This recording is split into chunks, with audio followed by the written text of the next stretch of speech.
Opa! Em O Duplo, do Dostoiévski, a gente vai acompanhar como que um funcionário público ordinário vai entrar num processo de paranoia e de enlouquecimento após o surgimento de um duplo seu. É uma figura que lhe é igual na aparência, mas totalmente contrário nas atitudes. Esse aqui é o segundo livro do Dostoiévski. Ele foi publicado originalmente em 1846, portanto no mesmo ano do Gente Pobre, que foi a estreia literária dele. Só que, ao contrário do Gente Pobre, esse aqui não foi tão bem recebido assim pela crítica da época. E um dos pontos levantados foi justamente como ele era semelhante ao nariz do Gogol, que de fato foi uma inspiração para o Dostoiévski escrever isso aqui. Então assim, o duplo vai ser diferente do Gente Pobre em quase tudo. Isso aqui é uma história satírica em que o aspecto psicológico ele está acentuado justamente para discutir a maneira como que nós nos projetamos assim em sociedade e de que forma as expectativas afetam a nossa autopercepção e nos causam recalques. Ainda que tudo isso vai acontecer nessa veia assim de farsa. Ele vai contar então a história do Goliadkin, que é um funcionário público que vive ali na São Petersburgo. Ele não tem família, vive apenas com o empregado dele ali, que ele vive tratando mal. E a história vai começar quando ele tá acordando e vai se preparar com toda a pompa para uma festa super importante, que seria o aniversário da filha do chefe dele. Ele então alugou uma carruagem, coloca sua melhor roupa, só que chegando lá no local da festa, que é a casa do chefe dele, ele descobre que foi desconvidado. E como toda humilhação é pouca para esse senhor, ele vai tentar se enveredar na festa de penetra e acaba passando por uma situação ainda mais constrangedora ali no meio de todos os convidados. E acaba sendo enxotado. Na volta para casa dele, ali no meio da noite super fria de São Petersburgo, depois de todos aqueles acontecimentos, Goliadkin acaba se deparando com uma figura muito misteriosa que ele não vai demorar de descobrir, que é o seu duplo. É uma sósia perfeitamente idêntica a ele, e como se não bastasse, é também o seu homônimo, ou seja, ele carrega o seu nome e o seu sobrenome. Essa sósia começa a trabalhar no mesmo departamento aqui do herói, no mesmo setor, e vai logo se revelar o completo oposto do Goliadkin. Ele é oportunista, ele é bajulador, ele é mau caráter, ele vive lançando mão de todas as artimanhas para conquistar as pessoas importantes. E além do mais, ele vive humilhando o Goliadkin original em toda a oportunidade que ele encontra. O senhor Goliadkin reconhecera por completo seu amigo noturno.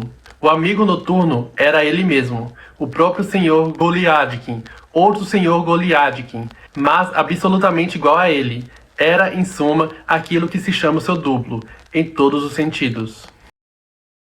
E é a partir dessa situação que começa o inferno do senhor Goliadkin. A história vai se desenvolvendo com ele tentando tirar as coisas a limpo, salvar sua reputação e também expor a sua sósia como uma fraude. Pegando carona aqui no título do livro, dá pra dizer que essa história também é muito dúbia. Quando eu disse que essa aqui seria uma história sobre um processo de enlouquecimento, a gente já começa essa desconfiança com a estabilidade mental do Goliadkin logo ali no início. Isso porque, a caminho da festa, ele vai passar ali no consultório de um médico e lá ele começa a falar umas coisas meio desconexas, com todos os traços de um episódio de paranoia, sobre como os inimigos dele estão, assim, uma conspiração pra derrubá-lo. Essa ideia de paranoia e de dissociação vai sendo reforçada ali pelas situações que vão se acumulando aqui na história. E de fato, o Dostoiévski vai deixando margem para que todos aqueles episódios envolvendo o duplo, ou humilhando o Goliadkin, ou saindo por cima dele, que aquilo na verdade seria uma grande alucinação do Goliadkin. E é aí que entra uma das grandes questões aqui, de qual seria a fronteira entre o delírio e a realidade. A gente vai ver aqui como esse romance é sobre a derrocada do pobre homem ridículo. A jornada não apenas de um homem insignificante para salvar sua reputação, mas também a sua missão para abafar tudo aquilo que ele secretamente deseja ser, que ele secretamente reprime e condena em si mesmo e nos outros, e que ele vê representado ali no seu duplo. É um homem que está literalmente correndo atrás da própria sombra, ou travando um embate com seu próprio reflexo, porque de fato é um castigo assistir uma pessoa idêntica a você, triunfando profissionalmente, socialmente, enquanto você mesmo se vê preso ali no próprio isolamento. É justamente nesse tom satírico que o Dostoiévski vai dando vazão a essa premissa, onde os impulsos humanos reprimidos, a necessidade de aceitação social, vai implodir num fenômeno dissociativo. Esse herói é um subalterno invisibilizado, toda a sua passividade, a sua submissão são retratados aqui como bastante patéticos. Ele é solitário, ele não tem nenhum traquejo social, ele não tem admiração nem respeito de ninguém. E no primeiro momento, quando ele pensa ter ter encontrado ali no seu duplo um amigo e confidente, a gente vai ver como ele se emociona com a simples ideia de ter desenvolvido uma conexão emocional com alguém. Vendo por outra perspectiva, é possível pensar também como tudo aquilo é causado pela necessidade do Goliadkin de se autoafirmar a todo momento. É um homem pretensamente valoroso. Toda oportunidade que ele encontra, ele vai dizendo o quanto ele é correto e que ele é cheio de inimigos que conspiram para derrubá-lo. Até onde essa paranoia também não vem de um ego muito inflado. E chega a ser engraçado todas as elaborações, todos os planos de ação que ele vai bolando ao longo da história. Ele fica planejando como ele vai expor o duplo, o que ele vai fazer a respeito, só que ele nunca consegue fazer nada conforme planejado. Aquela cena no começo da história, de quando ele invade a festa de aniversário como Penetra, é uma das cenas mais constrangedoras que eu já li. Eu não consigo me lembrar a última vez que senti tanta vergonha alheia, e grande parte desse humor mais torto do livro, ele vem justamente desse momento de humilhação extrema. Alguns problemas que eu considerei nessa história é que ela é um pouco repetitiva, os monólogos eles cansam um pouquinho porque eles são muito quebrados,